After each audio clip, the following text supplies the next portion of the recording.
Hello and welcome to the test screening. I'm Billy. I'm Chloe. We're two film school graduates and cinephiles who can't seem to get enough of the big screen. So now we're bringing you our weekly insights into the biggest releases, hottest topics, and forgotten classics every Monday. Welcome back to the test screening. My name is Chloe. And my name's Billy. We have got such a busy episode. Now I say this every week, but it really is busy today. So It is. we're gonna go straight into discussions. BAFTAs. We've been talking about it for the last couple of weeks. What were your thoughts on the winners? You know, I was very happy and quite pleasantly surprised. I was not expecting All Quiet on the Western Front to clear up in the way that it did. It won 7 awards overall. It won Best Film, Best Director, Best Film Not in the English Language, Sound, Cinematography, Score, and Adapted Screenplay. And, you know, whilst it's not my personal favourite of, say, all the general awards contenders and the Best Picture nominees at the Oscars, I prefer Tar, Women Talking, and particularly Everything Everywhere All at Once. It was kind of somewhat of a worry of mine going into awards season that Banshees of the Fabelmans were just going to clear up, and that's not to say that they are subpar films. I like the Banshees of Inisherin very much, and the more I think about it, the more it grows on me. And I do think the Fabelmans is solid, if pretty generally unremarkable in the grander scheme of Steven Spielberg's discography. I did think that, particularly with Banshees, because it's received very high critical acclaim, and also it's more palatable to a general audience than something that's quite esoteric like Tar and very out there like Everything Everywhere. It did feel to me like Banshees was going to maybe undeservedly clear up a lot of the major awards. But I actually much prefer All Quiet on the Western Front as a film to that and The Fabelmans. So I'm pleased for it, and it's nice to see a film not in the English language again. You know, because recently we had Parasite clearing up a lot of the major awards. It's nice to see another non-English language film receiving that kind of award success. You know, when they've been so adverse to giving those big prizes to foreign films in the past. So I'm all here. I'm here for it. I was really pleased. I mean, I can't really comment because I've not seen All Quiet on the Western Front. So you've got to take my criticism with a grain of salt here. I do think that it's just not my kind of film in the same way that a lot of the other nominees are. I tend to kind of find more films, I think the performances are usually amazing, they're very gut-wrenching. They're just not the kind of things that I choose to watch. Very often. It's just not my kind of cup of tea, really. Whereas I was surprised that Tar didn't do as well as it was predicted to, and I was also kind of disappointed that Everything Everywhere All at Once didn't do as well as I would have hoped, because that's probably my favourite film of last year. I thoroughly enjoyed it. I did enjoy Banshees of Inisherin a lot. I think it's mostly because screenplay. I mean, it is very theatre. I get the criticism of that. But there's something about like the dark comedy and that kind of style of delivery that just gets me. It's just so good. I was really happy that Barry Keoghan got Best Supporting Actor. I thought that was well deserved. I thought his performance was fantastic. Oh yeah, I mean, you know what my main criticism of the BAFTAs is, don't you? You can guess. You can guess. Was it the Elvis win? I think. Yes. I just can't get my head around it, Billy. I can't. It got best casting, and I mean Tom Hanks. That just nullifies it immediately, doesn't it? It's like, what was? I mean, sure, Austin Butler was fine in my opinion. Like everyone else was saying, he channeled it, like channeled Elvis, and I'm like, I don't think he did. Just, I didn't feel it the same way that a lot of others did. But then I also don't feel like the love for it was. I've not felt the love for Elvis the same way that I felt the love for, say, Rocket Man or even Bohemian Rhapsody. And just in general, I think it was very lukewarm for me. So yeah, that shocked me. It's just not my favourite. No, it's I certainly not my favourite either. Hair and makeup should have gone to Everything Everywhere All at Once. People can fight me. I don't think people will fight you on that one. Even things like Babylon or Mrs. Harris Goes to Paris, which is all about clothing, I think potentially would have been better choices for the costume category. I get that the evocation and the reconstruction of a lot of Elvis's iconic outfits is obviously very technically impressive, but does it is it all that original? No, because we're basing it off a real life, well documented piece of clothing. So I would have liked to have seen makeup and hair go elsewhere. But just interestingly, on the case of costumes, there was a really lovely sort of serendipitous sort of timing thing, like an intersection of a couple of things that happened on that Sunday when the BAFTAs aired. Because earlier that day, I'd been to a screening of the great Sally Potter film Orlando, whose costumes were designed by Sandy Powell, who won a BAFTA Fellowship Award that evening for her amazing, well documented and very well respected career in costume design in cinema, for doing things such as the Irishman and winning Oscars for The Young Victoria and The Aviator for costume design, and just really being one of the greatest forces in cinematic costumes. And the fact that I saw Orlando for the first time and thought it was so wonderful as part of a gender on screen season that I think we'll be examining in a future episode. And then she won that award that night. I thought that's just a lovely. I love that that's occurred on the same day. It was very. It put spring in my step. Moving away from the BAFTAs, I wanted to talk a little bit about a topic that's been going around lately about editing and changing of work. And I guess in the news at the moment, it's been very focused on written work. So, for example, there's the big debate about Roald Dahl's books being changed. Also, the debate around the James Bond books that are being reprinted because of the anniversary. A lot of the language and some of the things that happen in the book are being changed to fit in with more modern moral values. But this isn't anything new for film. I feel like there are plenty of films that on a re-release have had scenes edited out. It's quite a common practice. I wanted to talk to you a little bit about what your opinion is, and if they're going to be editing the Bond books, does that also mean that we go back into the old Bond films and have because there's a lot. That's that scene in the barn, things like can we take those out? Should we take them out? So, in general, on this topic, I wouldn't say dead set against it, but I'm genuinely not a fan of excising problematic scenes from past films in the effort of pertaining to current moral values, because so many different messages and ideology and thematic examinations, just countless hours and hours of material has been spilled over so many different political, social, and emotional topics in the history of cinema. And not everyone is going to agree with everyone's individual perspectives. And also, it does pertain to the zeitgeist and societal view of the time. And I think it's a part of both the growth of cinematic storytelling and our own growth as human beings, as viewers, and as members of culture and society, that we can look at something that in the past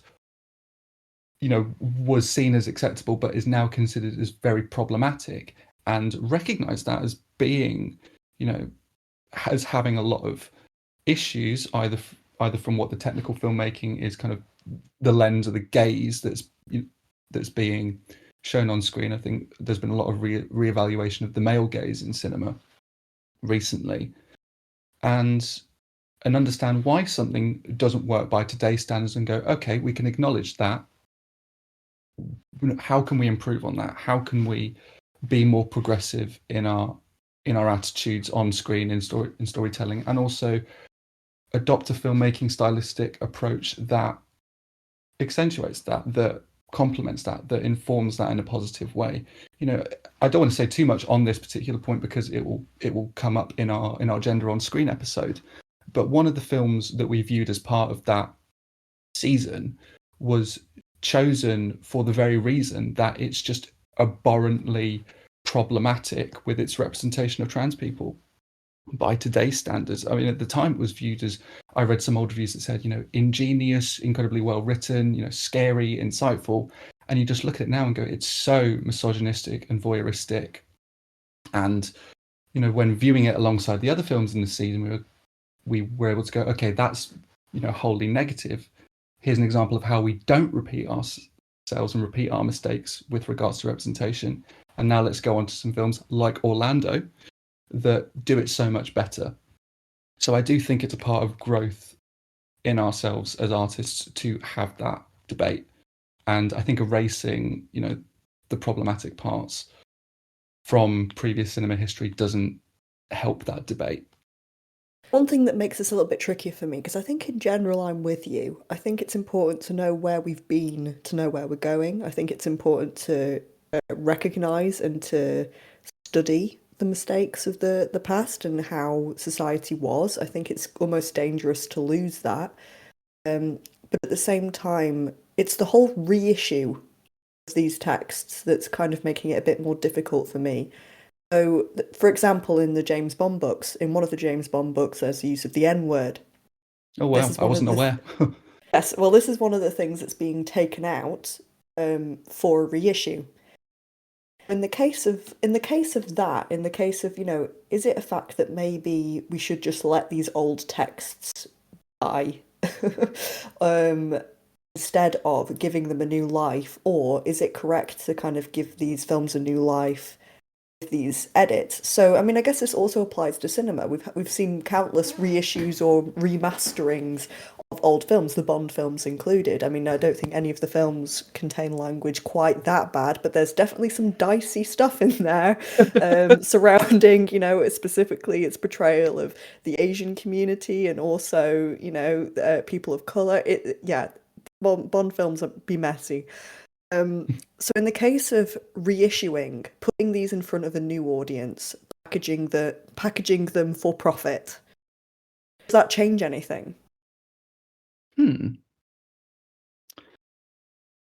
Does it change anything?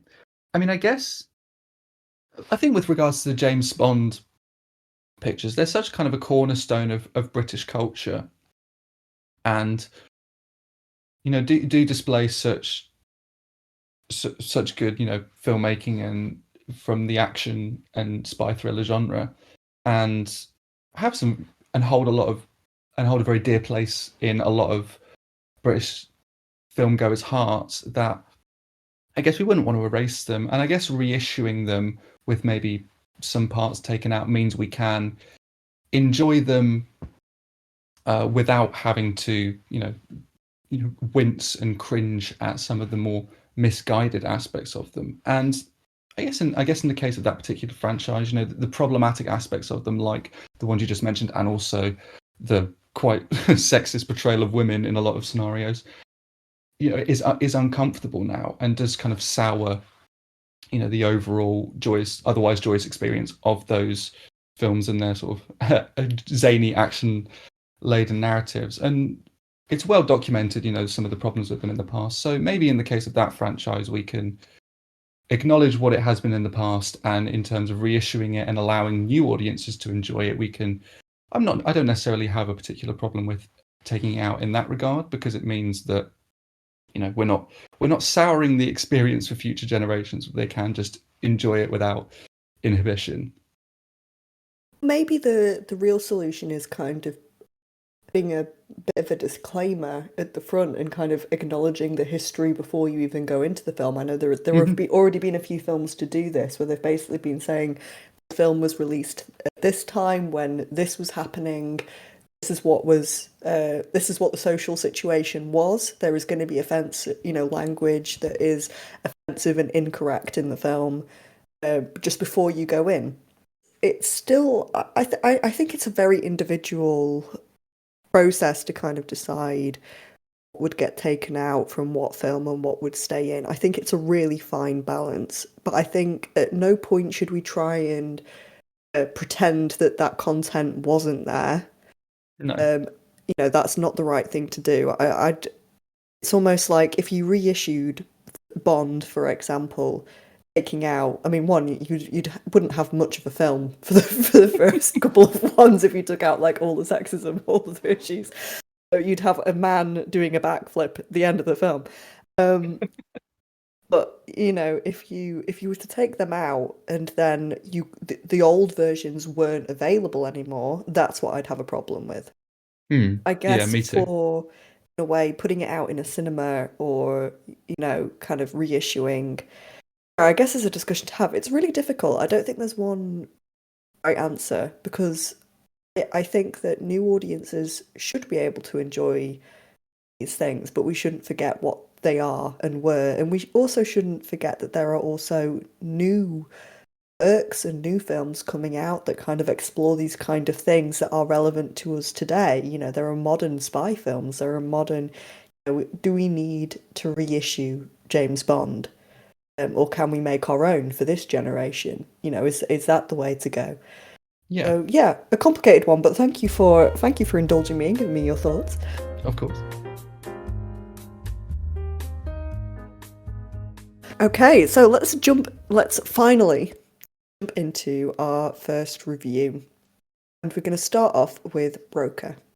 So I've been really excited for Broker as the director Hirokazu Korieda's previous film, Shoplifters, which I think won the Palme d'Or back in 2017, I was a tremendous fan of. I particularly was taken with his style of filmmaking and his subject leanings in his humanist explorations of family units formulating on the fractured fringes of society and on the fringes of the law in the most unlikely and arguably twisted set of circumstances. There's always kind of an underlying sense of darkness that he kind of subverts with a sense of joy and optimism that I find really, really compelling.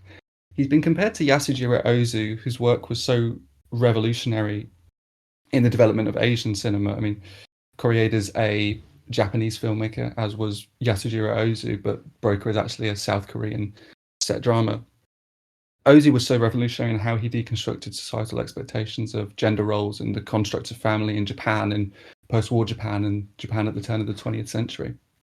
And what I love about films like Shoplifters and now Broker is how he takes these layered subversive views of family and their microcosmic view of a wider society, and he then dares us to peer into activities and areas in the underbelly of society that initially appear questionable and potentially actually morally bankrupt before upending our instinctive judgment on these characters by expanding on their very potentially quite understandable and complex reasons for making the choices that they do. So Broker is, as I said, set in South Korea, and it opens with a young woman leaving her baby, her not quite newborn baby, but recently born baby, a baby box, which is a real thing that occurs in Korea. They're set outside churches, and they're essentially there so that mothers who do not feel they can look after the child or do not want the child can leave the baby, and it can then be taken in by the church and given on to be adopted.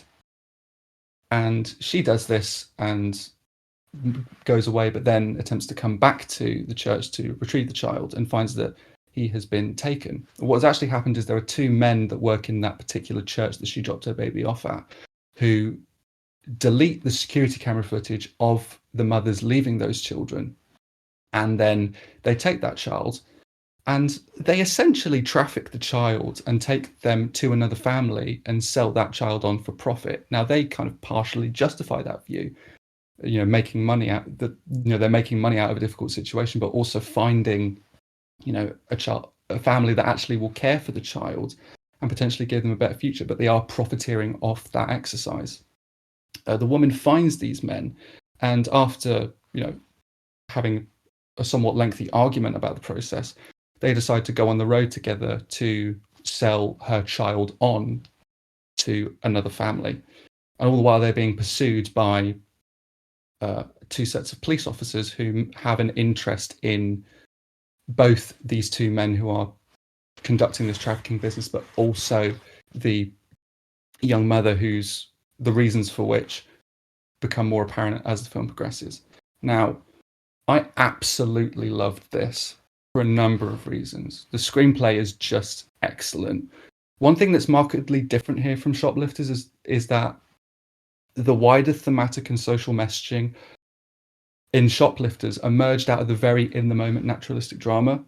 Broker is much more forthright and direct in how its dialogue and character conversations quite pointedly debate and break down these social ideas and the implications and kind of the very kind of dark reality of what they're doing. But it never ever feels like the cast are surrogates or mouthpieces for the director. I mean, in more kind of theatrically laden dramas, it does feel as though the characters in the hands of kind of lesser writers and filmmakers can be just, responsible for delivering the director or writer's viewpoint or the societal themes. They're not actually coming from people or don't feel like the opinions of the characters. It never feels that way in Broker. It's not really a place for the director to relentlessly speechify their own thoughts on these human issues. Every social point that a character makes is deeply rooted and motivated by their family history, their upbringing, their surroundings, their in the moment response to what is going on in the story at that particular point, their views on what a family is, and the morally grey situations they find themselves in. And it's actually incredibly refreshing to see characters that actively respond and criticize and unpack the implications of what they're doing, especially when it is, illegal and dark and, again, not morally straightforward. And also then seeing these conflicting opinions of the cast and how they change and alter each other's perspectives. The writing is also brilliant in the way it kind of frequently wrongfoots the viewer with its transforming characters. Hidden past experiences that influenced present decisions resurface, alliances shift. We come to rethink entire character arcs and personalities. Sympathies are strengthened and strained, and who we most identify and empathize with changes over the course of the drama. And such reveals and coincidences may have felt contrived in the hands of a lesser writer or director, as though the friction were like artificially injected to then siphon unearned character development or elicit shock from the audience. We're just gonna throw in a revelation just to add some spice that doesn't feel like it naturally occurs from the character interaction. But the plotting here is so elegant, and it serves to really extensively deepen that examination of what it means to be a parent and how we view our responsibilities to each other in a family unit, opposed to what society dictates those values and duties are. It's very even-handed with the cast. Everyone is sympathetic, convincing in their motivations. That density in character across everyone in the cast feels completely earned and really well built out across, the 2 hour and 5 minute runtime, which never at all feels slow. The fluidity in the genre hopping is also remarkable. It reminded me a lot of actually how Parasite blurs genres. I really love the way Broker, it so engrossingly metamorphosizes it in tone and genre throughout. That essential like baseline subject of human trafficking sounds so dark on paper, and yet the film is it has early on it has the weight of a heavy-hearted social drama, but it so gracefully and expertly weaves in the elements of a farcical crime caper, a taut detective thriller in how the police are pursuing them, a buoyant and optimistic road film, a comedy with great ease in its delivery of humor. This alongside the uniformly excellent cast, kept that ever-changing tone compelling, and it really culminated in some very stirring and moving scenes towards the back end, which have been described as kind of teetering on the edge of cloying and sentimental by some other critics, but it never felt that way to me. It's so unwavering in its emotional conviction, Broker, that it just effortlessly swept me off my feet. And it's balancing a very dark subject matter with brightness and effervescent glee throughout. It also very genuinely and earnestly showed and recognized that often in life tragedy and bleakness is intersected with humor. I love when a film doesn't ignore that. Examinations of dark subject matter doesn't need to be unforgivingly and relentlessly dour, and it makes the story feel all the more grounded and real when comedy is naturally fed into that. The score is fantastic. It's the same composer that actually did the music for Parasite, who I was a big fan of his work in that film. The chords and embellishments have this terrific operatic tinge that's just pronounced enough that it never feels kind of cheesy or overly dramatic, but it gives a weight and scope to the message and the issues the film is tackling, meaning, it's accentuating the severity of the subject matter enough that it never forgets the darkness that's in there. Elsewhere, there are these gorgeously pristine and resonant fingerpick guitar melodies and arrangements that so deftly bring forth the generosity of spirit in the film, and that generosity of spirit that it has in its approach to its characters. But it doesn't overtly direct you to exactly how we should feel or overtly display the character's emotions. It still leaves plenty of space for you to make your own mind up about the story and form your own emotional conclusions. Corianada, he also shows, I think, near flawless judgment and comprehension of where to place the camera, how to angle a frame, and how far to or close to distance the camera from the actors in order to accentuate the subject of a scene. Shooting from further away in order to show a character as figuratively stranded, or basking in the space and joy of a life-affirming moment, cutting back to a close-up of an actor from slightly behind in order to show a brief moment of where they're partially obscured, to display introspection or vulnerability in response to a conversation, creating these ever-changing moving tableaus of multiple cast members supporting each other, or shooting characters on their own to intimately embracing their regrets and sadness and hope, holding the camera on a character whilst others leave the frame, and they are still looking at those characters that have moved off, remaining in the space that they're in, and just with a subtle push in, softly accenting that feeling of abandonment that's been shown there, all the while giving space in the frame and edit to let the actors' performances evolve and mature and command the humor and drama in any given scene. I thought this was just wonderful, and I think it's really gone in high on my list of favorite films from the past year, and I've got very little negative to say about it at all. I would give this my highest rating of an A+, and I would say I actually prefer this to Shoplifters as of now. I thought this was just fantastic. It's on release right now, and I would highly, highly recommend it. Our next film Oh. is my pick for Best Picture. Oh, Cocaine Bear. I'm so excited for this.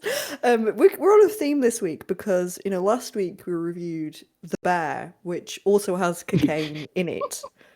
And now we're reviewing Cocaine Bear. So, Billy, what did you make of this cinematic gold? I hadn't even made that comparison with The Bear. That's brilliant. So thank you for that. Adding even more humour here. Cocaine Bear is based upon the 1985 true story of a drug smuggler who dropped several duffel bags of cocaine out into the woods in a national park in Georgia. A bear then accidentally ingested, I think, over 175 pounds of cocaine, and almost instantly died. And that bear is now, I think, stuffed and can be seen in a mall in Kentucky because America. Of course, that story wouldn't make much of a film, and Hollywood is never satisfied. So of course, the execs were going, what if said bear went on a cocaine-fueled homicidal rampage? And that's how we have Cocaine Bear.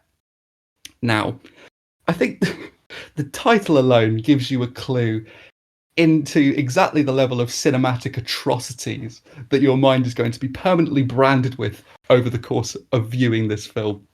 It gave me very Sharknado, Jurassic Shark, those kind of vibes. I wonder if the execs listened to pitch meetings for Sharknado and then had the pitch for Cocaine Bear and went, "Oh, go on then." Afterwards, what's another one? Yeah, well, why not? We've already got two. Let's just roll with it. It's like that scene in A Clockwork Orange where Alex DeLarge is forced to watch that horrifying war footage with the contraption that forcibly holds open his eyes.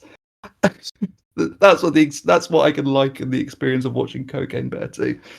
And I went into this knowing full well I was going to be subjected to the most odorous cinematic cesspit imaginable, battening down the hatches and calling DEFCON 1 on the levels of cringe I was about to experience.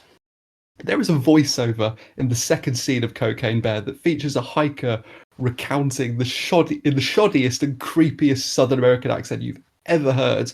The first time he ever met his partner, who is in the scene with him, and he says, I knew from the second I laid eyes on her that I wanted to make a child with that woman.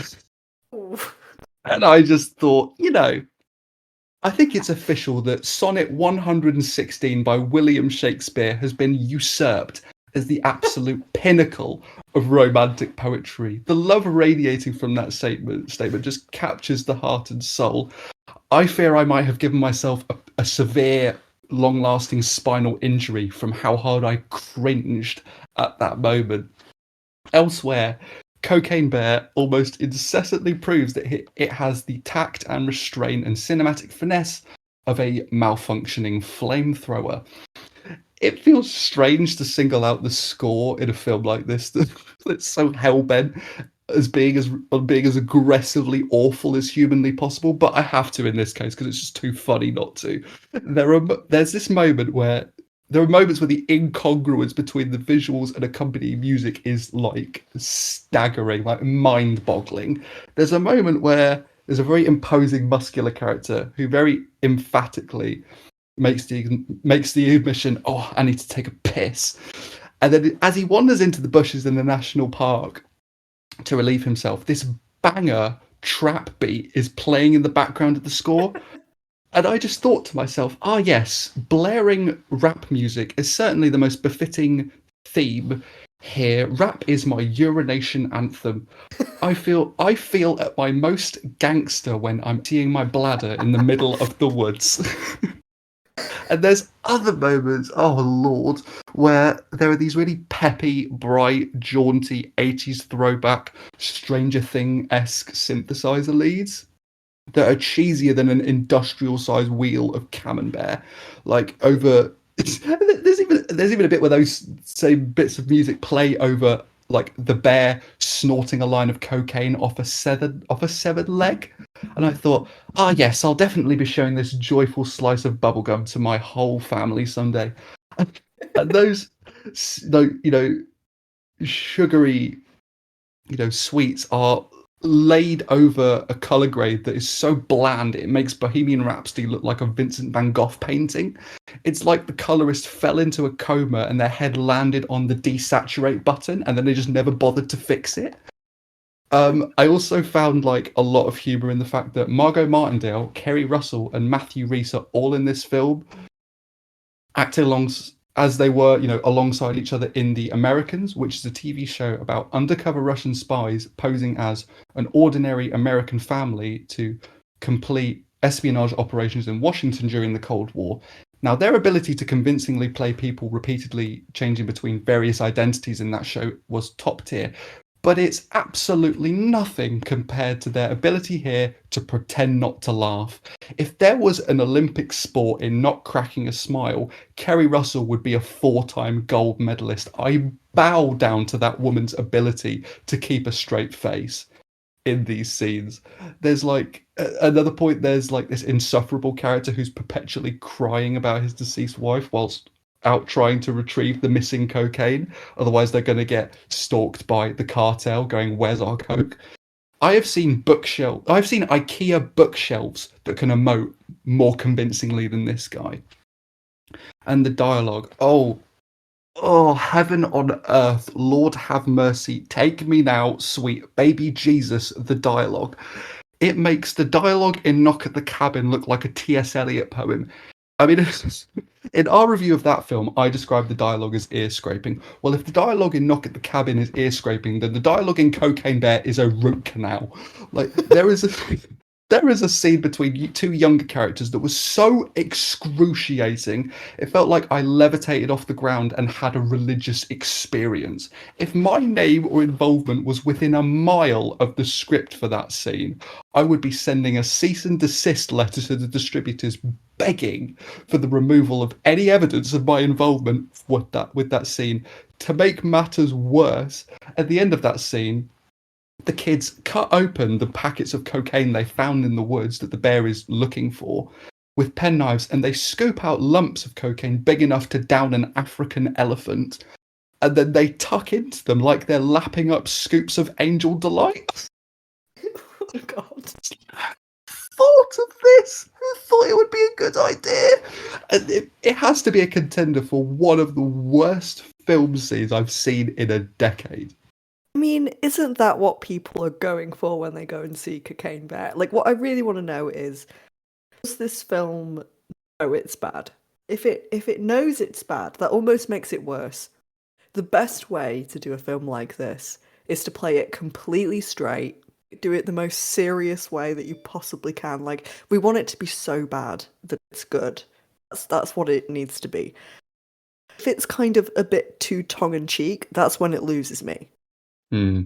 So where does this land? I think in the worst way possible, it lands in the middle.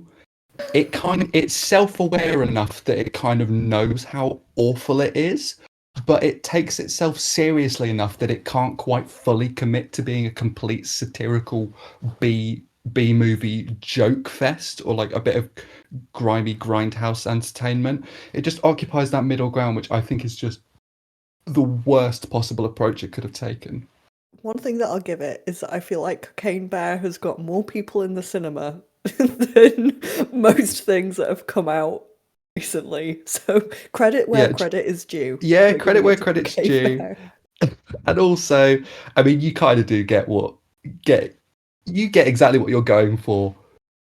You know exactly what you're heading in for when you go to see this, and you do get it. And one thing I will give it props on is how entertainingly violent it is. It goes surprisingly hard on the gore. This film has no qualms about hurling around viscera and dismembered body parts for the sake of a gag, which does kind of make for some great schlocky grindhouse tinged entertainment. You know, like I said, the problem is that it seems at least partially aware of how awful it is, but doesn't take itself seriously enough that it can't fully work as a genuine joke film. It doesn't completely tonally commit to the zaniness and insanity of the story. It also groan-inducingly tries to tie in heartwarming messages about the importance of family. And I thought to myself, hold on, what in the Fast and Furious Vin Diesel live life a quarter mile at a time is going on here? For once in my life, I don't want I don't want the exposition. I don't want the characters. I don't want the family message. I just want the narcotics and the murderous bear, and let's call it a day. Just imagine you, like, in a club or something, just going up to someone saying, I want the narcotics. Yeah, Sorry, it's carry on. which is a scenario that no one would ever see me in, which just makes it all the more hilarious. There's a set piece where there's an open door ambulance that's hurtling down a road with two bleeding characters nearly falling out, screaming at each other to get out of the way so they can shoot the bear charging towards them, while I Just Can't Get Enough by Depeche Mode is blaring through the speakers of the ambulance. And I thought to myself during that scene, now this to me is cinema. The baptism scene in The Godfather is but a mere footnote to the filmmaking ingenuity on display here, and I really did just rethink my entire cinematic life at that moment. I will wrap up my thoughts on Cocaine Bear by saying that there is a character who dies in the very first scene of the film. That actor is the luckiest member of the cast. F. F. F. F. I was sure that was going to be an A plus from you. I thought that, Really? What made you think? Broker, Cocaine Bear were going to be neck and neck, Oh, obviously. there's so little cinematic separation between Broker and Cocaine Bear. They really should be nominated together for Best Picture. They're joint 100%. winners, clearly. Of course. Well, that was a delight. Thank you Thank you for that review. Anyway, we've still got 3 reviews to get through and not a lot of time. So Oh, let's go into our next review and see how speedy you can be. So our next film is Nostalgia.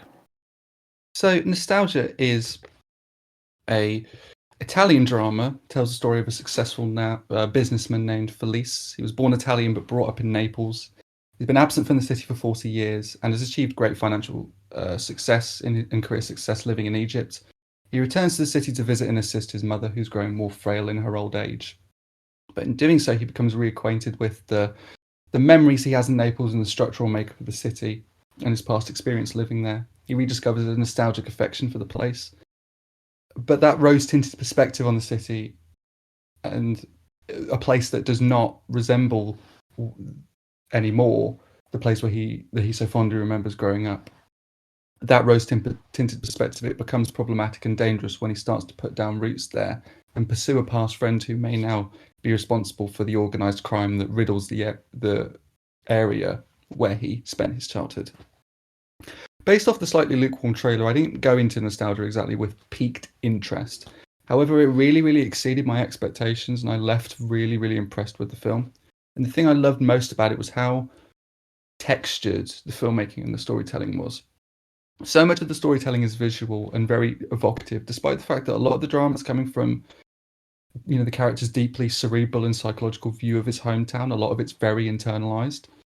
But the direction does an excellent job of externalizing those viewpoints. Oftentimes, it's able to communicate these ideas with brief but very purposeful shot choices and mise en scène that don't call too much attention to themselves either. Doing all of this, it shows a great handle by the filmmakers on what I would refer to as economy of storytelling, getting a lot of narrative mileage out of a deceptively simple or seemingly small, inconsequential moment through a really thoughtful filmmaking decision. There's a moment where Felice is walking through a flea market, through a number of street vendors stalls, and the very wide angle in the camera that's greatly pulled back and situated on a balcony, vantage point on an apartment. It views him as though he's being swallowed by the bustling street. The way the camera is positioned as well in other scenes, it shows them as being more open and inviting in the past in the flashbacks, but then more cavernous and angular in the present, which is very striking. There's a conceit of having flashbacks shown in this kind of super 8, not 4:3, but this kind of very boxy aspect ratio that is central in the frame. It kind of reminds me of a 1910s film. And in the context of the trailer, I thought that could appear potentially quite gimmicky. But the use of match cuts and juxtaposing those landmarks in the past and present, giving it that jumbled chronology, and how he remembers the place versus how he's viewing it now. It's very meaningful and seamless in how it's executed in the final film. The symbolism's also quite well incorporated. Felice buys a motorcycle to relive an activity from his youth, but a street gang sets that on fire. Kind of again, not being able to recapture what he had before and maybe being delusional on that. Visiting his mother and finding that she's no longer in her apartment from his childhood on now been forced to move to the ground floor, very dingy and claustrophobic apartment. It's really baked, that symbolism is baked into the very fabric of the screenplay. And it contributes to this really fascinating and adeptly constructed view of the power of nostalgia and the blindness and pain that comes with it. And Pier Francesco Favina, he delivers a really gripping and layered central performance. His steady and controlled repression and emotional reserve, and how that blossoms into glee and euphoria, but also unravels into anguish at other moments. It's quite magnificent in how much multiplicity and detail he puts into that character and how he makes those layers more apparent as the story progresses. The script also maintains a nice level of ambivalence towards him. It doesn't absolve him of his past mistakes, but it makes him all the more compelling as a protagonist for that reason. I didn't always know exactly how I felt about him, and my sympathies and views on who he was and his personality and his approach to situations shifted a lot as the film went along.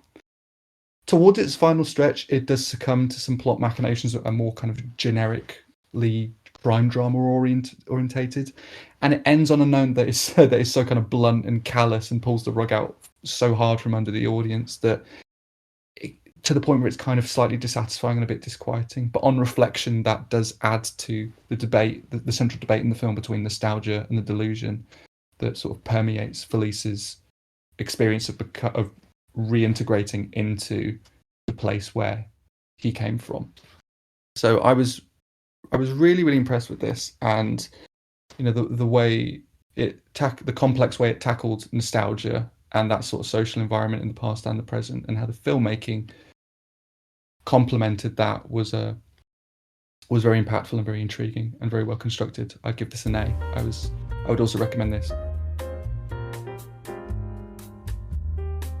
We're going to move on to Joyland, but we're going to very, very briefly just kind of pass over this because I think we're going to do something more detailed with this particular film in another episode.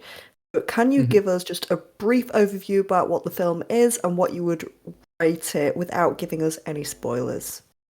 So, in the briefest of terms, it's a Pakistani drama that revolves around a man who is not really adhering to the archetypal duties that Pakistani society dictates should be followed by a man in terms of his employment and his duty and role within the family as a very overbearing father. He gets a job, but it's not in the typical job that would be viewed as acceptable by the social situation he is in. He gets the job as a backup dancer at the local erotic dance theatre, and is in a production that's headed up by Biba, who's a transgender dancer. And it's about their blossoming relationship and how they fall in love and how they teach each other things about life and their own, philosophies on work and how they exist in a world that doesn't really accept them. I like this very much.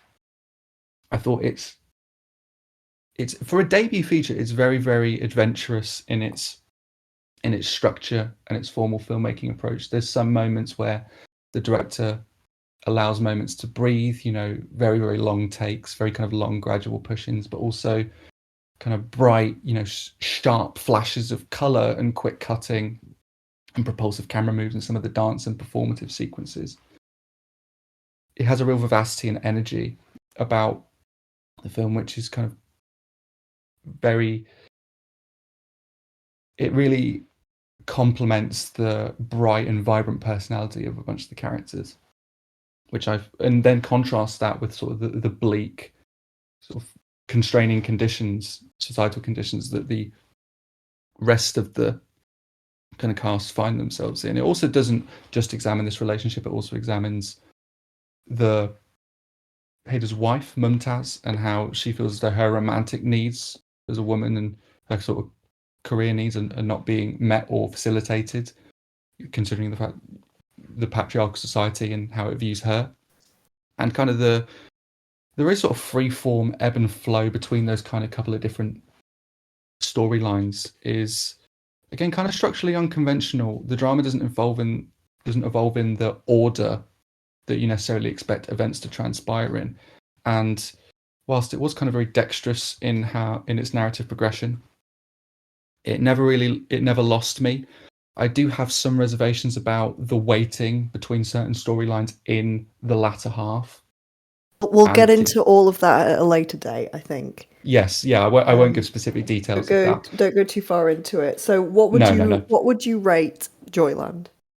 I'd give it an A-, and despite those sort of narrative imbalances towards the back end, and also a central choice with its aspect ratio that I did adjust to over the course of watching it, but wasn't too keen on at times.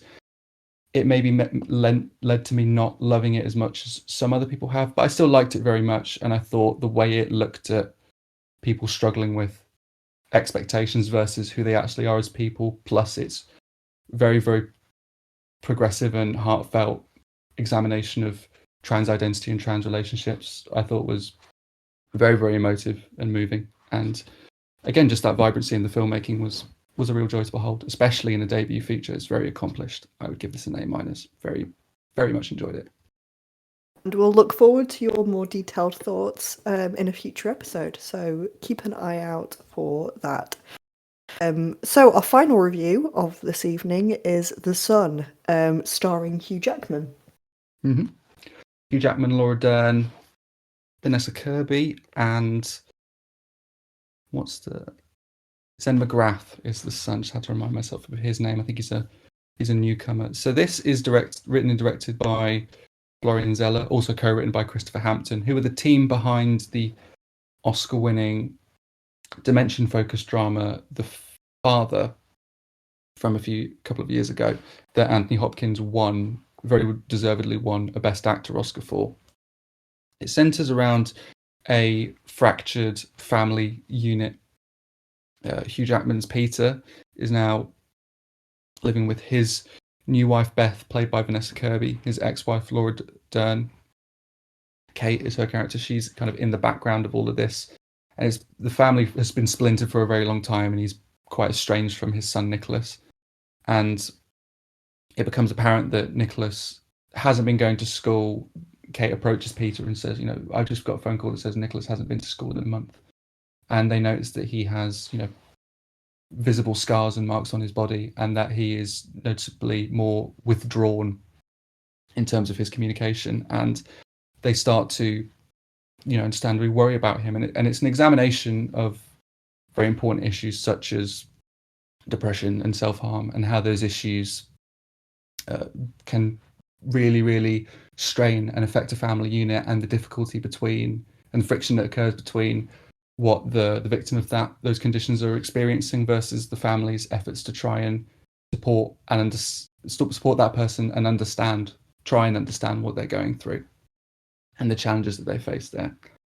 One of the things that's very clear early on in The Son is that we're being delivered a far more conventional family drama in terms of the rhythm of its interactions, its structural peaks and valleys in terms of tension, and its more grounded scenarios, whereas The Father had a far more disorientingly powerful blurring of reality and a great balance between raw character work with unsettling forays into the surreal and psychological. In how it very convincingly physicalized the abstract realm of dementia and used that to create empathy with the person suffering from that. And it was really, really remarkable for how it managed to do that. Now, it can be argued that the way dementia distorts the victim's perception of reality lends itself much greater to the use of abstract storytelling techniques than a condition like depression that's being explored in The Son. But I still think it would have been far more compelling to see that same kind of visual representation for a complex mental condition shown here in The Son, which sadly it doesn't have, which I think already kind of like places it, a tier below The Father in terms of it not standing out as much in terms of its formal approach to showing, that mental illness. I've seen the complaint leveled at The Son by several critics that the sterility of its environments and settings constricts the performances and the emotiveness of the drama. I don't actually agree with that so much. For me, the design of the apartments are rotund and winding enough that the blocking and camera movement feels quite fluid, and it doesn't have that overly stilted blocking and compact, rectangular equilateral stage design of something like The Whale has, which I felt did suffer from this issue that's being leveled at The Son, the stagey theatrical, condition that's been overhauled from its theatrical adaptation, stifling the drama. I thought The Son actually did a good job of feeling cinematic and not like a play, despite the fact that it is based on one. The performances are strong, particularly from Hugh Jackman. The tense sort of repression and rigidity of his posture and movement at times, it really effectively displays the internal push-pull dynamic between anger incited by confusion at how his son is behaving, helplessness and compassion for his son as well. Zen McGrath I think, also convincingly portrays the vacuous, depressive sadness and emptiness and exhaustion that results from that condition. Although I would have liked more ferocity from him in the more volatile performance moments where he is lashing out. Those moments did feel somewhat neutered and a little bit strained on a performance level from my point of view. I think I would really applaud the film in general on its very sensitive tone when exploring some very, very difficult issues. It shows just enough visual detail of the effects of depression and self-harm without ever devolving into like a garish spectacle or anything that felt in the realms of exploitation. It's very earnest in its examination of those issues, and I think they should be explored more on screen in cinema because they are so important and affect such a large number of people in a very deep way. And I think the fact that this film is opening up more of a dialogue on that is a win in of itself. I do unfortunately think that the film is largely held back by the writing, the dialogue overall being very stilted and unnatural. The wording of many lines is clumsy and not to me reflective of how a person in a genuine conversation would express the ideas that they are. That part of the film, for me, falls foul of the stage play put on film, idea, where the structure of the lines feels overly mannered and precisely worded to the point of being stiff. And it has the exact opposite feel of the loose and inviting improvisational quality of the conversations in, say, a Richard Linklater film that I think would have been far more befitting here. As a byproduct of that, a lot of the plot also doesn't ever rise above fairly tepid melodrama. In some conversation, the film broaches the very confounding, difficult to understand complexities of how depression feels and what motivates people to self-harm when in that state. Many times I felt it was heading in that direction very positively, but sadly stopped short of unpacking that to a particularly powerful degree. Both these issues did unfortunately leave the drama feeling somewhat inert to me and lacking the depth that I feel could have robustly sustained the over 2 hour runtime. It did. I wouldn't go as far to say I was bored, but I wasn't as engaged as I feel I should have been. And the lack of emotional and psychological detail in the script meant that it felt somewhat surface level, which dulled the punch and reach of the messages, which I did think was a shame. One thing I will credit the film on, though, again, is just structurally, it's quite intelligent in how the screen time, I would say, is more heavily weighted towards the parents. And that means that when the son misleads the parents with information about where he is or how he's behaving, their confusion and shock and how disorientated and the sort of emotional whiplash they feel is very convincing, because we feel that as an audience member, because we are kept in the dark about what Nicholas is doing. And then when he expresses that, we are shocked, as the parents are. And towards the back end, it kind of, I worried that the film was going to go down a more sentimental avenue where it was going to pull some punches, which thankfully it didn't. My initial interpretation of the scene, where I felt like, oh, it's trying to mislead me here and it's actually going to punch me in the face at the end, it did succeed in doing that, and it doubled down on the kind of the lacerating pain of the situation. But again, just the tepid melodrama and the kind of slightly amateurish theatrical nature of the writing did unfortunately leave the drama feeling no more than average for me. Sadly, I feel like there's a good film in here trying to break out, but I don't think it quite managed to punch through. And I would overall give The Son a C+. And that is everything for our episode this week. What have we got coming up next week, Billy? So we've got a number of really strong releases coming back to cinemas actually next week. We have The Quiet Girl, which I've mentioned a number of times on the podcast so far. I saw it last year. It's up for the Best International Feature Oscar Irish language film, which we don't get very often. I'll be reviewing that. Also, a Belgian film called Close, which is up for the Oscar too. That's coming to cinemas shortly, and to streaming as well about a month after. I saw it as part of the London Film Festival screenings last year. I'm very much looking forward to talking about that. It's the 2022 favourite. The BAFTA winning After Sun and critical favourite After Sun is also coming back to cinemas for a very brief period in a couple of weeks. So I just wanted to give everyone a heads up of that about a week in advance as to when it comes out, I think on the 10th. So we'll be reviewing that in more depth.